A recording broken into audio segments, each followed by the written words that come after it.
आपण पाहत आहात सत्य उघड करणारे निर्भीड वृत्तमाध्यम लोकवार्ता न्यूज।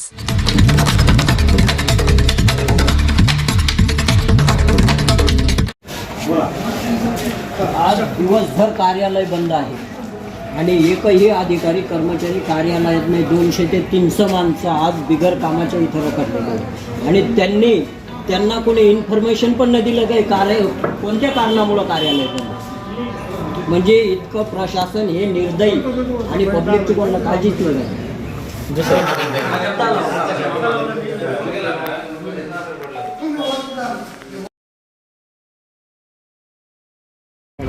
माझे नाव ज्ञानेश्वर जगन्नाथ मोगल, औरंगपूर। मी वाघोळा गावात एक थोडीफार जमीन खरेदी केली, त्याच्यासाठी कालपासून कलेक्टर ऑफिसला आलो आहे, आपलं ते निबंधक कार्यालय। काल डॉक्युमेंट तयार केले, काल फुल गर्दी होती, आज पण फुल रश आहे। डॉक्युमेंट नंबरला लागलेले आहे आणि दिवसभर कोणताही अधिकारी कर्मचारी त्या ऑफिसमध्ये नाही आहे आणि कमीत कमी 150 ते 200 लोक त्या ऑफिस समोर आहे। कर्मचारी का नाही, कशासाठी बंद ठेवलं हे कोणालाच माहिती नाही। आणि नंतर कदरून आम्ही कलेक्टर साहेबाकडे आलो विचारण्यासाठी का साहेब आमचं कालपासून रजिस्ट्रीसाठी आम्ही चक्रा मारतोय, गर्दी खूप आहे, चलन भरलं आहे, हे सगळं कलेक्टर साहेबांना सांगितलं। नंतर कलेक्टर साहेबांनी त्यांना फोन लावला, म्हणे तुमचं ऑफिस चालू नाही आहे का? तर त्यांनी काहीतरी किरकोळ कारण सांगितलं आणि कलेक्टर साहेब म्हणतात का हो ठीक आहे आता चालू होऊन जाईल। म्हणजे बघा ना प्रजेची किती यांना काळजी आहे। कलेक्टर साहेबाच्या जवळ ऑफिस बंद आहे, सगळे कार्यालय बंद आहे आणि कलेक्टर साहेबाला माहीत नाही बंद आहे म्हणून। सांगा तुम्ही 200-300 लोक थांबले, यांचं नुकसान नाही का हो? यांनी पैसा भरला, स्टॅम्प ड्युटी भरली, नंबरला लागले, खाण्यापिण्याची तारांबळ, लेडीज आहे, ह्या सगळ्या तारांबळीत हे हरामखोर कर्मचारी लोक पगार घेणार नाही का आजचा? आणि सुशिक्षित नाही आहे का?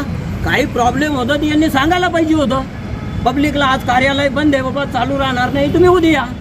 पण निर्दयी झाले, प्रशासन हे एकदम निर्दयी। कलेक्टर साहेबाला माहीत नाही बाजूचे कार्यालय बंद आहे। आम्ही 4:30 वाजता कलेक्टर साहेबाकडे आलो, कलेक्टर साहेब म्हणते मला माहीतच नाही कार्यालय बंद आहे म्हणजे बघा कसं प्रशासन आहे आपले, कसे अच्छे दिन आहे बघा।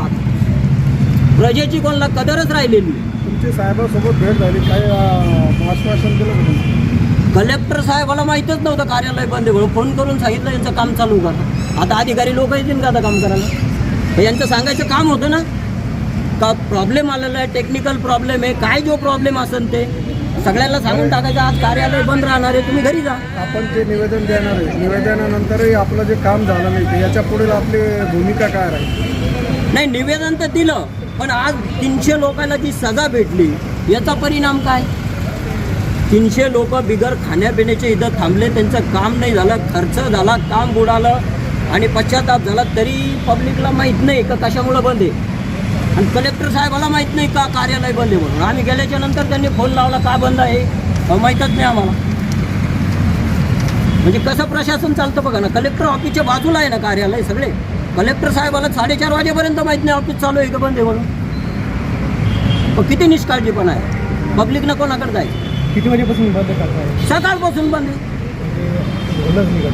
उघडलं का अधिकारी आले, काय झालं त्यांना माहिती, सगळ्या खुर्च्या रिकाम्या झाल्या, सगळे निघून गेले, आता चालू होणार आहे, मग चालू होणार आहे, गर्दी खूप आहे तिथं, कोणालाच माहीत नाही। नंतर आम्ही कलेक्टर साहेबाकडे आलो, साहेब रजिस्ट्री कार्यालय काय बंद आहे? मग त्यांनी फोन लावला कार्यालयामध्ये कोणाला तरी, फोन लावून विचारलं तर म्हणे असं झालं, त्यांच्यात काहीतरी बोलणं झालं। हो तर ते पोलीस स्टेशनला काय प्रॉब्लेम आहे हे तर पब्लिकला तर कळायला पाहिजे ना। त्यांचं काम नाही का प्रॉब्लेम आलेला आहे, आज सुट्टी जाणार आहे म्हणून कामकाज होणार नाही हे सांगायला पाहिजे। आम्ही काल आलो, गर्दी होती, आज दिवसभर बसलो, गर्दी आहे, काम चालू नाही आहे। आणि हे आम्ही तक्रार कलेक्टर साहेबाला सांगायला आलो तर कलेक्टर साहेबांना फोन लावून विचारलं, त्यांनाच माहीत नाही तो कार्यालय बंद आहे का चालू आहे। आपलं नाव सांग सर, आपलं नाव सांगा ना। माझं नाव ज्ञानेश्वर जगन्नाथ मोगल। मी वाघोळ्याला थोडी 1.5-2 एकर जमीन घेतली, त्याच्यासाठी मी 3 दिवसापासून चक्रा मारतो।